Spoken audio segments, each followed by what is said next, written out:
Rachel Campbell explains a method she uses to quickly assess her students during a lesson. I've got to know at all points of my teaching who am I reaching and who am I not. And that doesn't come from asking a question and letting the same 3 students answer while everybody else just zones out because they know those 3 students will be called on.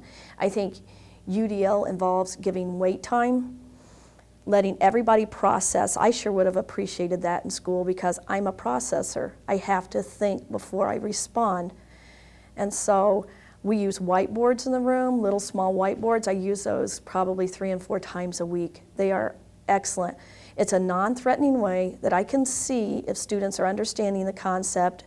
They can put down their answers however, they're not worried about spelling. Nobody's seen it but them and myself.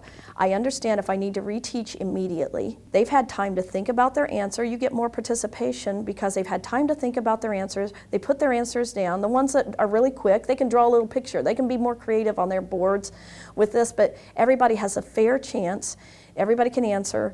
And so I can reteach without a student thinking I'm just directly reteaching to them. If I see half the students are writing down the wrong answer, I better do something else, give another means of representation so that I get the understanding that I'm needing.